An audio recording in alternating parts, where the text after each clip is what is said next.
नमस्कार विद्यार्थी मित्रांनो, स्वागत आहे तुमचे फिजिक्स बाय मंगेश सर या युट्यूब चॅनलवरती. लास्ट मंथ मध्ये आपण एसी सर्किटचा वन शॉट व्हिडिओ घेतला.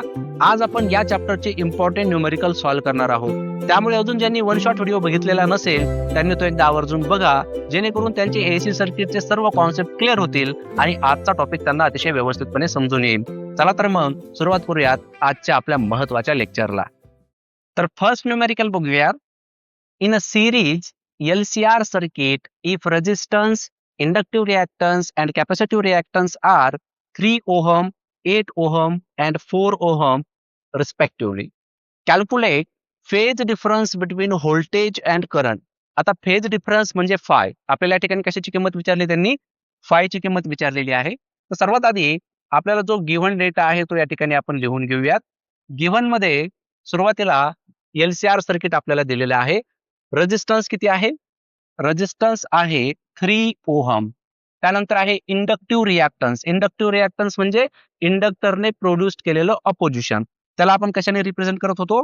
XL, जो की आहे 8 ओहम. त्यानंतर अँड कॅपॅसिटिव्ह रिॲक्टन्स म्हणजे कॅपॅसिटरने प्रोड्यूस केलेलं ऑपोजिशन, जे की आपण XC ने रिप्रेझेंट करत होतो. त्याची किंमत दिलेली आहे आपल्याला 4 ओहम आणि फेज डिफरन्स विचारलेला आहे, म्हणजे आपल्याला या ठिकाणी फायची किंमत सांगायची आहे. ठीक आहे. आता यासाठी आपल्याकडे एक फॉर्म्युला होता टॅन फाय साठी. Tan phi is equal to XL minus XC upon R. त्या ठिकाणी आपण म्हणूयात tan phi is equals to XL minus XC divided by R. Therefore, I can write here tan phi is equal to XL. XL किती आहे आपल्याकडे? 8. XC किती आहे? 4. So 8 minus 4 divided by R. Resistance किती आहे? 3. तो या ठिकाणी टाकूयात. म्हणजे आपल्याला भेटेल tan phi is equals to 8 minus 4, 4 divided by 3. आता या टॅनला पाठवा पलीकडे. So phi is equals to tan inverse of 4 upon 3. तर हा जो अँगल आहे हा एक स्पेशल अँगल आहे, कारण 3, 4, 5 हे काय असतात? हे असतात पायथागोरियन ट्रिपलेट्स. ठीक आहे. मग या ठिकाणी अँगल किती येणार आहे? अँगल जो येणार आहे तो असणार आहे phi is equals to 53.13 degree. Approximately 53 degree.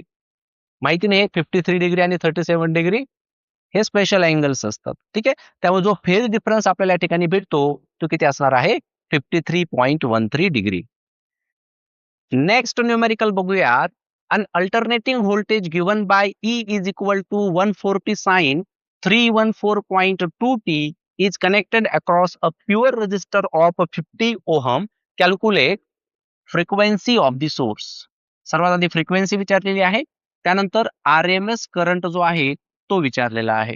या ठिकाणी बघा आपल्याकडे AC साठी एक इक्वेशन आहे. EMFचं इक्वेशन काय असतं आपल्याकडे? Standard equation E is equals to E not sine omega T.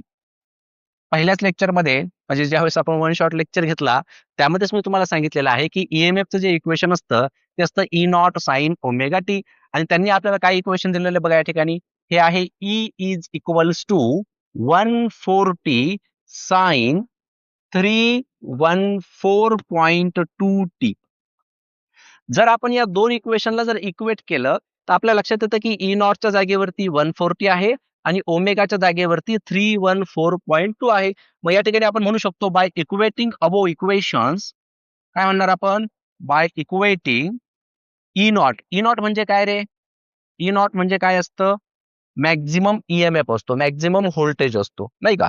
E not. So E not किती झाला या ठिकाणी? तो झाला 140 आणि ओमेगा, ओमेगा बनणार आहे 314.2. बघा लक्षात आलंय की तुमच्या? दोघांना आपण काय केलं? इक्वेट केलं. आपल्याला काय काढायचं आहे? आपल्याला काढायची आहे फ्रिक्वेन्सी आणि नंतर आपल्याला काढायचं आहे RMS करंट. मग आपण ओमेगाला फ्रिक्वेन्सीच्या फॉर्म मध्ये लिहू शकतो, कारण ओमेगा म्हणजे काय असतो? ओमेगा म्हणजे 2 पाय एफ. बरोबर की नाही? याला आपण असं लिहू शकतो. मग सिम्पली या ठिकाणी याला आपण इक्वेट करणार आहोत कशासोबत 314.2 सोबत. तर एफ इज इक्वल्स टू काय भेटणार 314.2 डिव्हायडेड बाय 2 पाय. तर पायची किंमत किती असते 3.14 म्हणजे 314.2 डिव्हायडेड बाय 2 पाय. पाय किती असतो 3.142 असतो. ठीक आहे.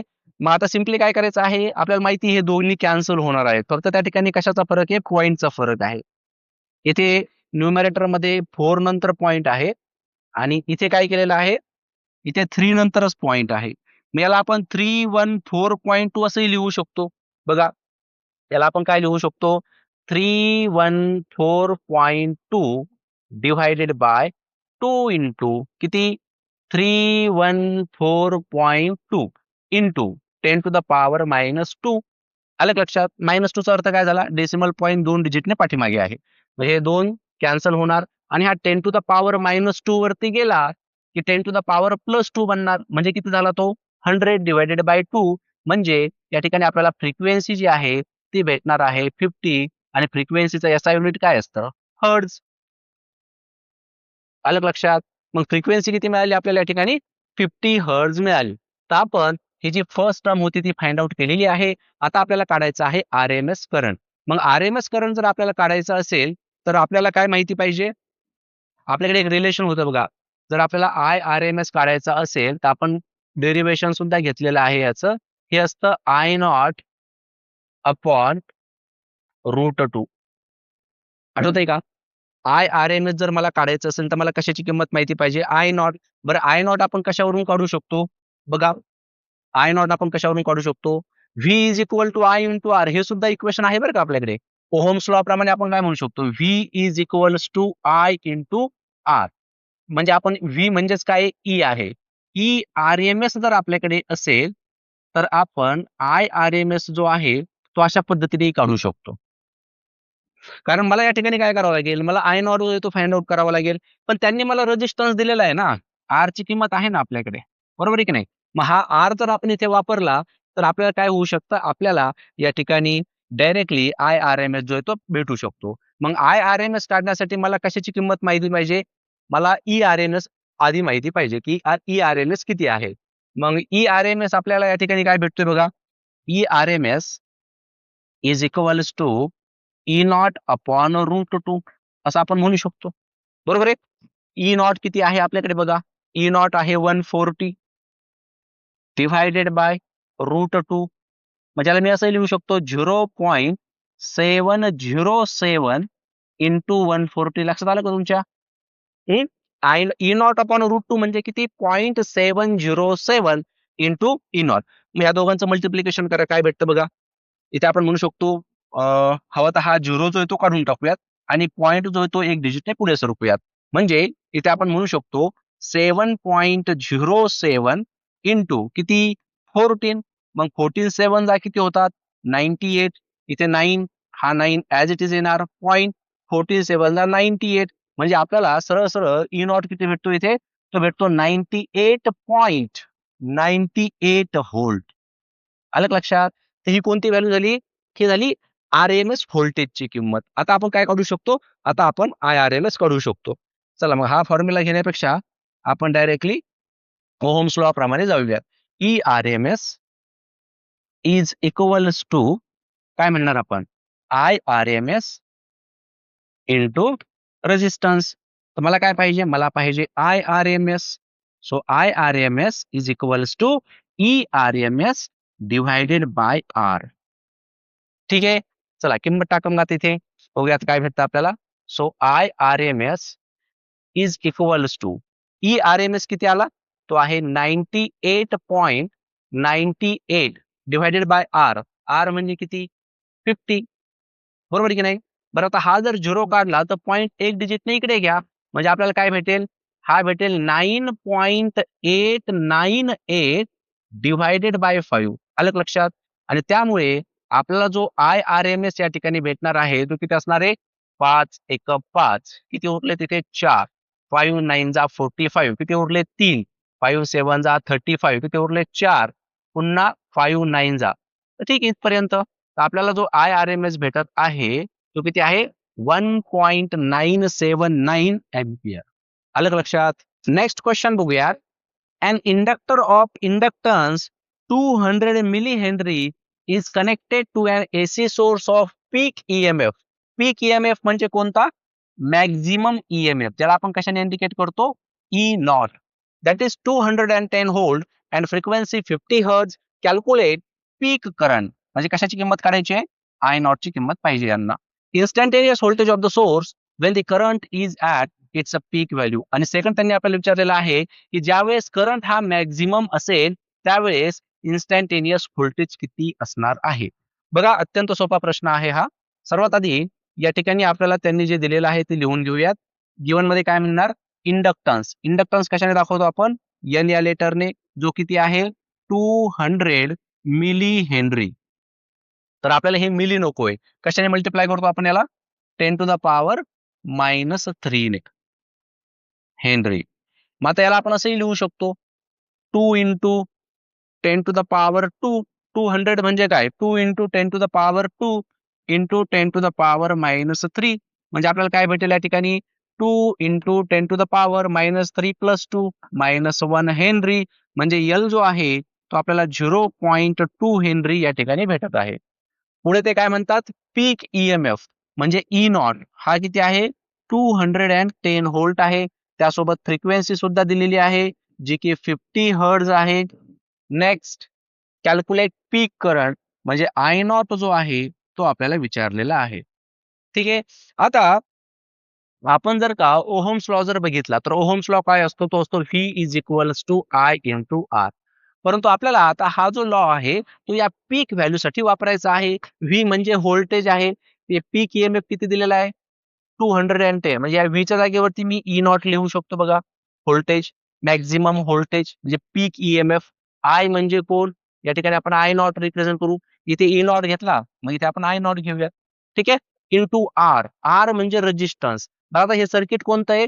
प्युअरली इंडक्टिव्ह सर्किट आहे, नाही का? याच्यामध्ये इंडक्टर आहे ना, आणि इंडक्टर जो ऑपोजिशन क्रिएट करतो त्याला आपण काय म्हणतो? इंडक्टिव्ह रिॲक्टन्स, ज्याला आपण XL ने दाखवतो. आलं का लक्षात? मग या आरच्या जागेवरती आपण काय लिहू शकतो? XL लिहू शकतो.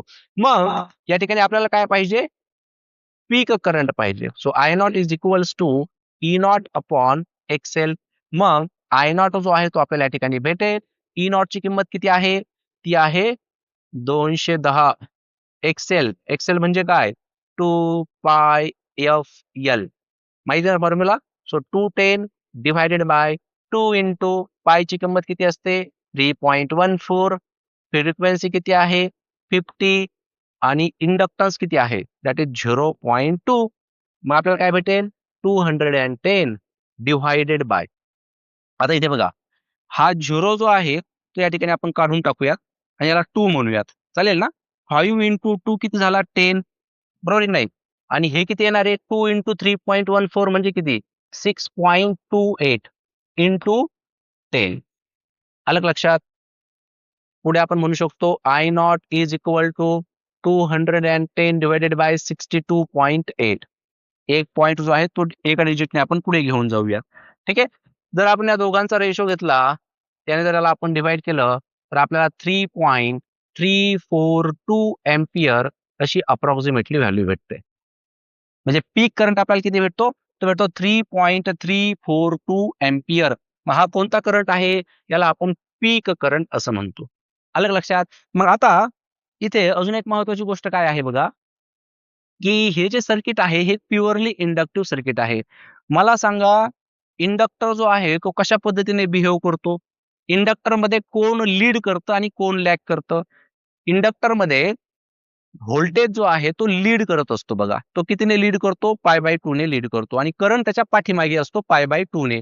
हे काय म्हणतात, की ज्यावेळेस करंट हा मॅक्झिमम असतो, त्याची पीक व्हॅल्यू असते, त्यावेळेस इन्स्टंटेनियस व्होल्टेज किती आहे? बरं, आपण एक फॉर्म्युला सुद्धा घेतलेला होता, जर तुम्हाला आठवत असेल तर E is equals to L into di/dt. ठीक आहे. आता जर करंट हा जर पीक असेल, पीक तर तो एकाच पॉइंटला असणार आहे, बरोबर आहे की नाही? ग्राफ कसा असतो? अशा पद्धतीने. पीक तर तो इथेच असणार आहे मॅक्झिमम. म्हणजे ते करंटची व्हॅल्यू फिक्स झाली. कॉन्स्टंट झाली.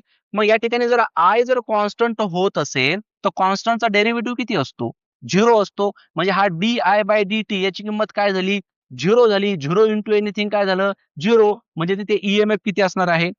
0 असणार आहे.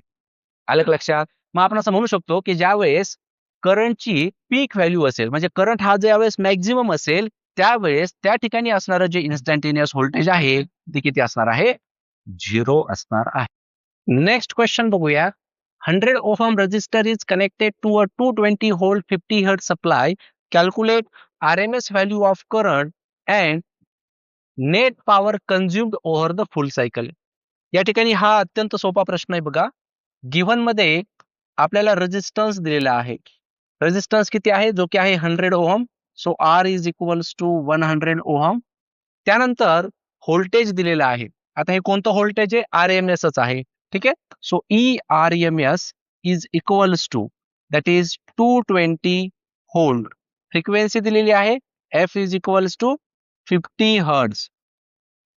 आणि विचारलेलं काय आहे? RMS value of current. आता परत आपण काय करणार या ठिकाणी? ओहम्स लॉ वापरणार. V is equals to I into R. या V च्या जागेवरती काय घ्यायचंय आपल्याला? ERMS. हा काय बनणार? IRMS into R. तर आपल्याला काय पाहिजे? आपल्याला RMS पाहिजे. सो RMS करंट पाहिजे नाही का? So IRMS is equals to ERMS divided by R. ERMS किती आहे? तो आहे 220 डिवायडेड बाय रेजिस्टन्स किती आहे? 100. हे 2 झिरो काढा, इथे पॉइंट टाका.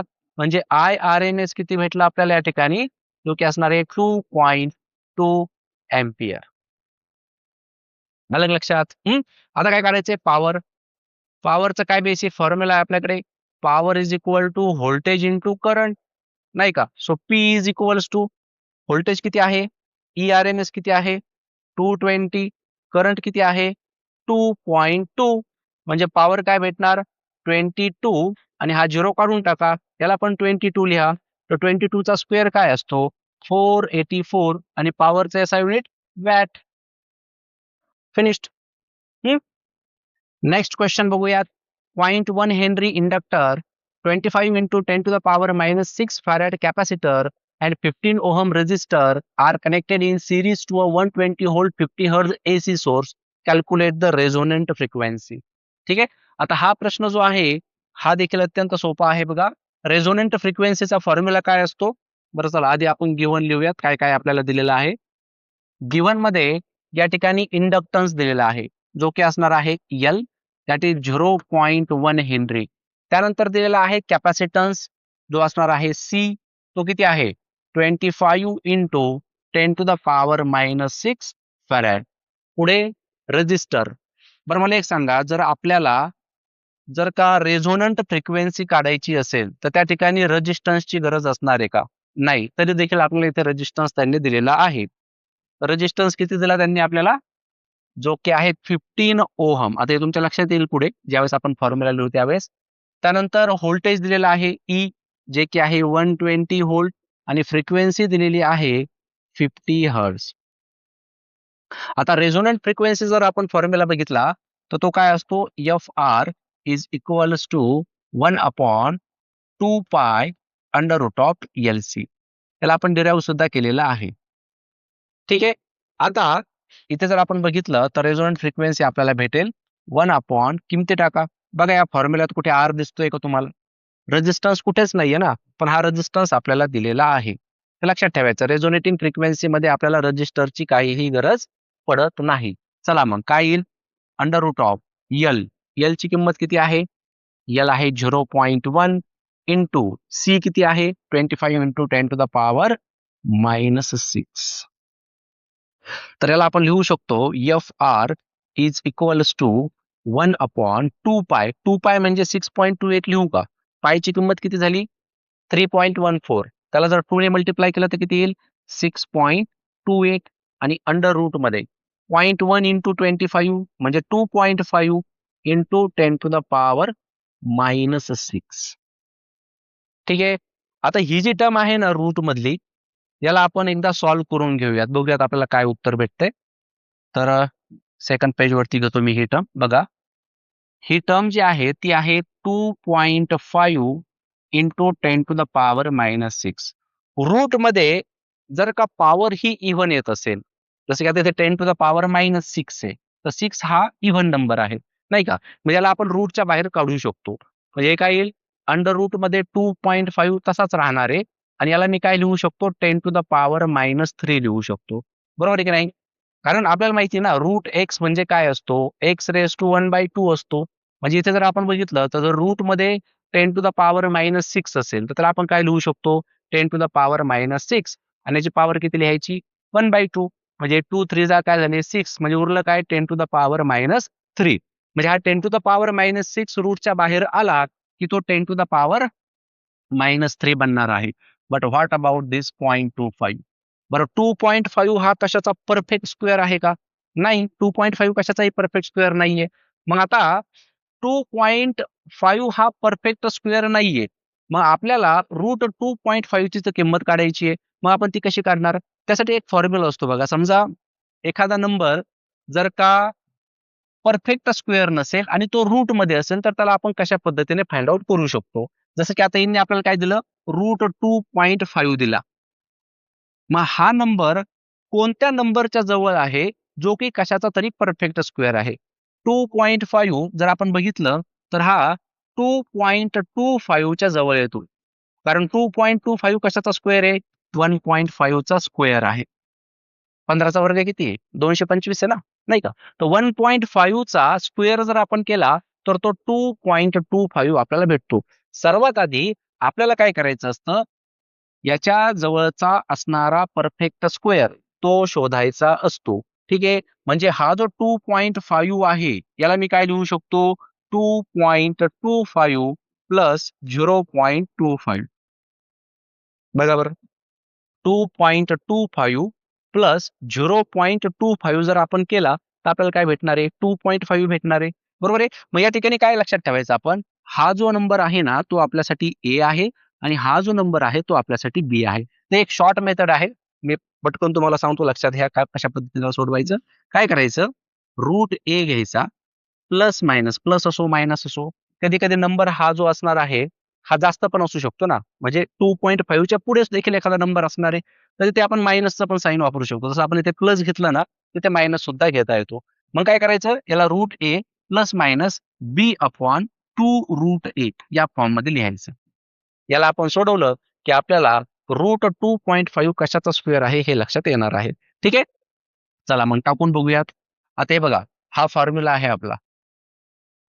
रूट ए म्हणजे काय, रूट 2.25, बरोबर आहे, प्लस त्यानंतर 0.25, बी किती आहे, 0.25 डिव्हायडेड बाय 2 इंटू रूट 2.25. हे लक्षात आलं सर्वांच्या, कशा पद्धतीने केलं आपण. मग हा कशाचा स्क्वेअर आहे, बोला, 1.5 चा, प्लस हा 0.25 तसाच ठेवा, डिव्हायडेड बाय 2 इंटू 1.5.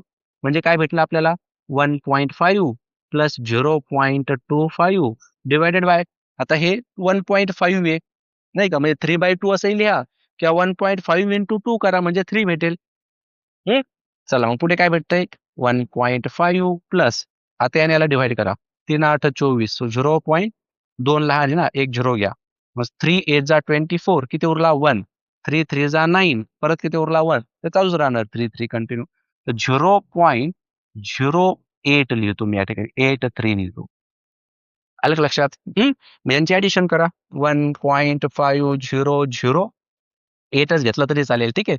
आणि ते 0.083, तर सिम्पली आपण या ठिकाणी म्हणू शकतो 3, हा 8, हा 5 आणि हा जो 1 येतो ऍज इट इज. म्हणजे हा जो स्क्वेअर असणार आहे पॉइंट रूट 2.5, हा अप्रॉक्सिमेटली 1.58 चा स्क्वेअर असणार आहे. आलं का लक्षात कसं केलं आपल्याला? हं? याचा स्क्वेअर किती येणार आहे, 2.5, तर 1.58 आपण घेऊयात. चला इथे लिहूयात आपण, काय, 1/6.28 इंटू, आणि हे किती आलं, 1.58 इंटू 10⁻, हे बाहेर आल्यानंतर किती झालं, -3. आता हा 10⁻³ वरती गेला तर काय बनेल, +3. So FR is equals to 1/6.28 into 1.58. हे घेऊ का वरती? 10⁻+3 झाला म्हणजे किती झाला तो? 1000. म्हणजे FR आपल्याला किती भेटत आहे? 1000 डिव्हायडेड बाय, आता त्याचं मल्टिप्लिकेशन करावं लागेल. 6.28 इंटू 1.58 किती येतं हे? किती? 16. 16 आणि 6 22. 2. त्यानंतर इथे येणार 50 प्लस 4. त्यानंतर इथे 14 1 किती आलं? 31 प्लस त्यानंतर 8 2 6. 4 2 8 आणि 4 12 कॅरी केला 1 6 आणि हे झालं 9 आणि हे झालं 9. तर आपल्याला काय भेटतंय? 9.9224. मग जर आपण या ठिकाणी याला जर डिवाइड केलं तर आपल्याला 100.7 हर्ट्झ एवढी जी फ्रिक्वेन्सी आहे बघा, ती फ्रिक्वेन्सी भेटत असते. नेक्स्ट क्वेश्चन बघूयात. An alternating EMF of a peak value of 110 volt and frequency 50 Hz is connected across LCR series circuit with R 100 ohm, L 10 millihenry, C 25 microfarad. Calculate inductive reactance. Inductive reactance म्हणजे कोण? आपल्याला Excel जो आहे तो या ठिकाणी find out करायला सांगतात. कॅपॅसिटिव्ह रिॲक्टन्स म्हणजे कोण? XC and impedance of the circuit. बघा आता या ठिकाणी सर्वात आधी आपल्याला पीक व्हॅल्यू ऑफ EMF दिलेला आहे. म्हणजे हा कोण आहे? E0 जो किती आहे? 110 व्होल्ट. त्यानंतर फ्रिक्वेन्सी दिलेली आहे जी की आहे या ठिकाणी 50 हर्ट्झ. पुढे रेजिस्टन्स दिलेला आहे R that is 100 ohm. Next आहे इंडक्टन्स जो की आहे 10 मिली हेनरी. त्याला आपण काय लिहू शकतो? 10 इंटू 10⁻³ हेनरी म्हणजे 10⁻⁻² हेनरी. याची पॉवर 1 असेलच नाही का? त्यानंतर C दिलेला आहे. C is equals to 25 microfarad. So 25 micro म्हणजे किती? 10⁻⁻6 फॅरॅड. तर एवढा डेटा जो आहे तो या ठिकाणी आपल्याला दिलेला आहे. तर सर्वात आधी आपल्याला काय फाइंड आउट करायला सांगतात ते? Inductive reactance. इंडक्टिव्ह रिॲक्टन्स म्हणजे कोण? XL. त्यानंतर कॅपॅसिटिव्ह रिॲक्टन्स म्हणजे XC. त्यानंतर इम्पेडन्स म्हणजे Z. तर एवढ्या टर्म्स ज्या आहेत त्या आपल्याला फाइंड आउट करायच्या आहेत. ठीक आहे. मग XL साठी काय फॉर्म्युला आपल्याकडे? XL म्हणजे काय? Omega L. ओमेगा L म्हणजे काय? 2πfL. तर या ठिकाणी XL आपण म्हणू शकतो 2 इंटू 3.14 इंटू F. F किती आहे? 50 इंटू L. L ची किंमत आहे 10⁻⁻². म्हणजेच XL जो आहे तो किती येईल? हा झाला 6.28 इंटू याला आपण या ठिकाणी काय म्हणू शकतो आता? हे 50 इंटू 10⁻⁻² आहे. बरोबर ना? म्हणजे हा -2 काय रिप्रेझेंट करतो? डेसिमल पॉईंट 2 डिजिटने पाठीमागे आहे. म्हणजे हा 0.5 बनणार. 0.5 म्हणजे किती? 1/2. बरोबर की नाही? म्हणजेच हा XL किती झाला? हा झाला तेच परत 3.14 आणि युनिट काय लावू याला? ओहम. ऑपोजिशन आहे ना त्यामुळे. आलं लक्षात? तर हा झाला XL. आता आपल्याला काय फाइंड आउट करायचं आहे? XC. मग XC काय असतो? तो असतो 1/ωc. बरोबर आहे? चला मग या ठिकाणी याला आपण सोडवूया.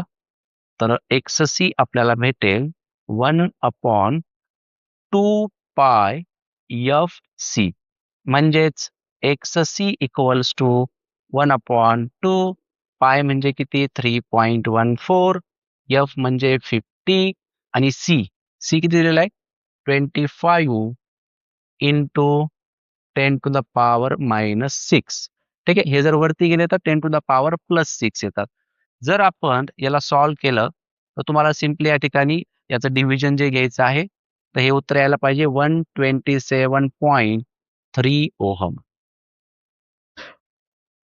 ठीक आहे. तर XL ची किंमत आली पाहिजे 3.14. हे तर आपण फाइंड आउट केली. XC किती यायला पाहिजे? 127.3 यायला पाहिजे. आता हे तुम्ही एकदा कॅल्क्युलेशन्स करून बघा. ठीक आहे. जर काही अडचण आली तर ती कमेंटमध्ये टाका. पुढे बघूयात आपण. आपल्याला काय फाइंड आउट करायचं आहे नेक्स्ट? आपल्याला काय काय करायचं होतं? एक्सेल काढायचा होता, एक्स-सी काढायचा होता. आता झेड. झेडचा काय फॉर्म्युला असतो बोला? Z is equals to under root of R square plus XL minus XC bracket square. तर आपण याला असे लिहू शकतो, XC minus XL bracket square. कारण एक्सची ची किंमत जास्त आहे ना. एक्ससी हा 127 आहे आणि एक्सेल 3.14. शेवटी दोघांचं जे काही उत्तर येणार आहे त्याचा स्क्वेअर आहे, त्यामुळे उत्तर पॉझिटिव्हच असतं. ठीक आहे. तर Z is equals to under root of R किती आहे? 100. 100चा स्क्वेअर किती झाला? किती झिरो त्याच्यावर? 2. 4 लावा म्हणजे 10,000 नाही का? Plus XC minus XL. XC किती आहे आपल्याकडे? तो आहे 127.3 मायनस आणि एक्सेल आहे 3.14. याचा स्क्वेअर करायचा बरं का. म्हणजे हा काय झाला? Z equal to under root मध्ये 10,000 प्लस आता याचं जर आपण सबट्रॅक्शन केलं तर ते किती यायला पाहिजे? ते यायला पाहिजे 124.2 ब्रॅकेट स्क्वेअर. ठीक आहे. सबट्रॅक्शन केलं तर 124.2 ब्रॅकेट स्क्वेअर. म्हणजे इथे आपण म्हणू शकतो झेड इज इक्वल्स टू काय असणार आहे? हे असणार आहे 10,000 प्लस आता याचा जर आपण स्क्वेअर केला ना तर हा जवळपास 15,400च्या आसपास येतो. ठीक आहे. ते 15,426 पण असेल. तर अप्रॉक्सिमेटली किती घेतलं आपण? 15,400 घेतलं. म्हणजे इथे आपण म्हणू शकतो की झेड जो आहे तो किती येत आहे? या दोघांची जर ऍडिशन केली तर तो येतो 25,400. बरोबर आहे की नाही? मग 25,400 हे 2 झिरो आहेत बघा. हे जर 2 झिरो मी काढले तर त्याला काय लिहू शकतो बोला? याला काय लिहू शकतो आपण? 10 टू द पॉवर 2 लिहू शकतो ना. मी तुम्हाला आधीच सांगितलेलं आहे की रूटमध्ये काय करायचं? पॉवर ही इव्हन फॉर्ममध्ये घ्यायची. म्हणजे हा जर का बाहेर आला तर फक्त 10 म्हणून बाहेर येणार आहे. म्हणजे झेड किती झाला? हा झाला रूटमध्ये 254 इंटू 10 टू द पॉवर 2 म्हणजे किती? 10. बरं आता 254 कशाचा परफेक्ट स्क्वेअर आहे? कशाचाच नाही. मग कोणती मेथड वापरणार तुम्ही या ठिकाणी? जे आपण याच्या आधी घेतली ना, ही मेथड तुम्ही वापरून बघा. तर 254 जर म्हटलं तर 15चा स्क्वेअर येतो 225 आणि 16चा किती येतो? 256 येतो. बरोबर की नाही? म्हणजे 256 254च्या आसपास आहे. तर याचं उत्तर अप्रॉक्सिमेटली 15.95 यायला पाहिजे इंटू 10. म्हणजे इथे झेड जो आहे तो आपल्याला 159.5 ओहम एवढा भेटत असतो बघा. आलं का लक्षात? नेक्स्ट क्वेश्चन बघूयात. 1000 milli henry inductor, 36 microfarad capacitor and 12 ohm resistor are connected in series to 120 volt 50 hertz AC source. Calculate impedance of the circuit at resonance. Impedance of the circuit at resonance. लक्षात ठेवा शब्द काय वापरलाय? Resonance. Resonance माहिती आहे कशाला म्हणतात? आपण कॉन्सेप्ट मध्ये शिकलेलो आहोत बघा. रेझोनन्स म्हणजे काय?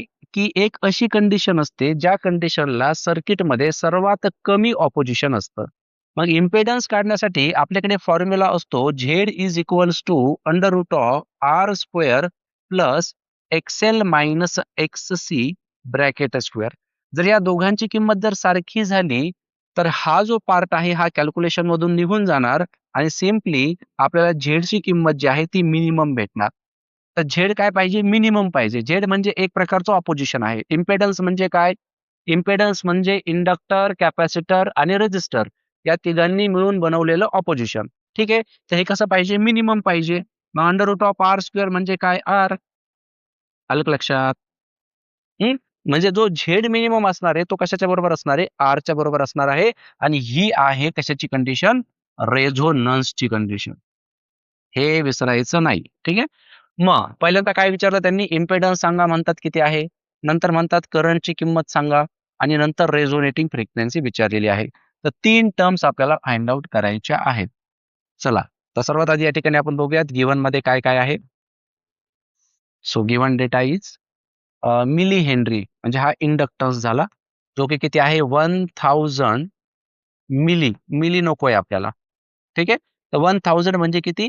10 टू द पॉवर 3 आणि मिली काढल्यानंतर हा बनणार 10 to the power -3 henry plus 3 - 3 म्हणजे एल किती झाला? 1 हेनरी. ठीक आहे. पुढे 36 मायक्रोफॅरॅड कॅपॅसिटर, कॅपॅसिटन्स दिलेला आहे जो की आहे 36 मायक्रोफॅरॅड, मिली मायक्रो, मायक्रो म्हणजे किती, 10⁻⁻⁶ फॅरॅड. पुढे 12 ओहम रजिस्टर, आर ची किंमत दिलेली आहे जो किती आहे 12 ओहम आहे. त्यानंतर व्होल्टेज दिलेला आहे, ई ची किंमत आहे आपल्याकडे दॅट इज 120 व्होल्ट. त्याच पद्धतीनं फ्रिक्वेन्सी आहे 50 हर्ट्ज. तर एवढा डेटा जो आहे तो आपल्याला दिलेला आहे. काढायचं काय काय, झेड ची किंमत काढायची आहे, त्यानंतर सेकंड करंट काढायचा आहे. लक्षात ठेवा करंट रेझोनेटिंग जे काही रेझोनन्स आहे त्या पॉइंटलाच काढायचं आहे, आणि तिसरं फ्रिक्वेन्सी काढायची, रेझोनेटिंग फ्रिक्वेन्सी किती आहे. त्याला सोडूयात आपण. सर्वात आधी जसं मी तुम्हाला आधी सांगितलं की रेझोनन्स जर आपण म्हटलं तर रेझोनन्स मध्ये आपल्याला ऑपोजिशन जे असतं ते सर्वात कमी असायला हवं, बरोबर की नाही. इथे आपण म्हणू शकतो फर्स्ट पॉइंट साठी काय, at resonance, at resonance XL is equals to XC, हे दोन्ही सारखेच असतील ना. आणि त्यामुळे झेड मिनिमम जो आहे तो कशाच्या बरोबर असणार आहे, आरच्या बरोबर असणार आहे. म्हणजे Z minimum is equals to R. R किती आहे तो त्यांनी दिलेला आहे जो की आहे 12 ओहम. तेवढाच काय असणार आहे, इम्पेडन्स असणार आहे. हे आलं का लक्षात. आता सेकंड, सेकंड काय म्हणतात ते की करंट किती आहे तो सांगा. मग करंट काढण्यासाठी आपल्याकडे कोणता फॉर्म्युला आहे, ओहम्स लॉ आहे. ओहम्स लॉ काय सांगतो, V is equals to I into R. मग व्ही म्हणजे कोण, ई, जो किती आहे 120. आय आपल्याला काढायचा आहे, आर ची किंमत किती आहे 12. म्हणजे या ठिकाणी आपल्याला करंट भेटेल 120 डिव्हायडेड बाय 12 म्हणजे किती 10 एम्पियर. हा झाला करंट. आलं का लक्षात. करंट किती झाला 10 एम्पियर. सेकंड टर्म पण आपण फाइंड आउट केली. आता थर्ड फाइंड आउट करूयात. काय फाइंड आउट करायचंय, रेझोनेटिंग फ्रिक्वेन्सी म्हणजे एफ आर. काय फॉर्म्युला आहे 1/2 pi under root of L C. चलो फिर F R equal to 1/2 pi म्हणजे लिहू काय किती 6.28 अंडर रूट मध्ये एल. एल ची किंमत किती आहे 1 इंटू सी. सी किती आहे 36 इंटू 10⁻⁻⁶. त्याला सॉल्व्ह करूयात. 1/6.28 इंटू, आता हे 36 घ्या बाहेर, किती झाले 6, आणि 10⁻⁻⁶ बाहेर आले 10⁻⁻3. आलं लक्षात हे. मग आता इथे हे जे 10⁻⁻3 ते वरती गेले तर ते 10⁻+3 बनतील. म्हणजे त्याला आपण 1000 लिहू, आणि 6.28 इंटू 6 म्हणजे रेझोनेटिंग फ्रिक्वेन्सी असेल 1000 डिव्हायडेड बाय, आता मल्टिप्लिकेशन करा. 6 8 48 कॅरी केले त्या ठिकाणी 4, हे 6 12 आणि 4 16, 1 6 6 36 प्लस 1 37. डेसिमल पॉईंट 2 डिजिट पाठीमागे आहे म्हणजे इथे. So 1000 divided by 37.68. जर याला आपण सॉल्व्ह केलं तर आपल्याला 26.5 हर्ट्ज एवढी जी फ्रिक्वेन्सी आहे ती भेटते बघा. याला कोणती फ्रिक्वेन्सी म्हणायचं, रेझोनेटिंग फ्रिक्वेन्सी. आलं लक्षात. नेक्स्ट क्वेश्चन बघूयात. A parallel LC circuit comprises of 5 Henry inductor and 5 microfarad capacitor. Calculate the resonating frequency. तर रेझोनंट फ्रिक्वेन्सी आपल्याला या ठिकाणी फाइंड आउट करायची आहे. गिव्हन मध्ये काय काय आहे, गिव्हन मध्ये आपल्याला इंडक्टन्स दिलेला आहे, म्हणजे एल ची किंमत आहे जी की आहे 5 हेनरी. आता काही करायची गरज नाही का, हेनरी ॲज इट इज आहे. त्यानंतर कॅपॅसिटन्स दिलेला आहे जो की आहे 5 मायक्रोफॅरड. याला कन्वर्ट करावं लागेल, म्हणजे काय 5 इंटू 10⁻⁻6 फॅरड. पुढे रेझोनंट फ्रिक्वेन्सी म्हणजे काय काढायचं एफ आर.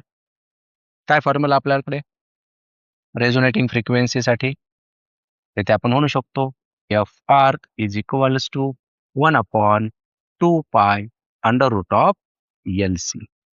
तर या ठिकाणी आपण म्हणूयात F R is equals to 1/2 pi म्हणजे किती 6.28 under root of L. L ची किंमत किती आहे 5 इंटू सी. सी ची किंमत किती आहे 5 इंटू 10⁻⁻6 म्हणजे रेझोनेटिंग फ्रिक्वेन्सी आपल्याला भेटेल 1/6.28. 5 5 जा 25. 25 कशाचा स्क्वेअर आहे 5 चाच इंटू 10⁻⁻6 म्हणजे 10⁻⁻3. बरोबर आहे. चला पुढे बघूयात. परत आता हे 10⁻⁻3 घ्या वरती म्हणजे काय झालं ते झाले 1000 डिव्हायडेड बाय 6.28 इंटू 5. तर 8 पंचे 40, कॅरी केले 4, 5 दुनी आहे 4, 14, या ठिकाणी 1 आणि त्याले 31. तर पॉइंट इथे आहे नाही का. So F R is equal to 1000 divided by 31.4. ठीक आहे. त्याला आपण काय लिहू शकतो मग एफ आर ची किंमत भेटेल आपल्याला 31.83 हर्ट्झच्या आसपास. हा होता तुमचा न्यूमेरिकलचा पार्ट. जर तुम्हाला काही अडचण येत असेल किंवा कुठे डाऊट असेल तर ती तुम्ही कमेंटमध्ये टाका. त्याचं उत्तर मी तुम्हाला 100% देईल. जर तुम्हाला हा व्हिडिओ आवडला असेल तर तुमच्या मित्रांना हा व्हिडिओ नक्की शेअर करा आणि चॅनलला सबस्क्राईब करायला विसरू नका. धन्यवाद.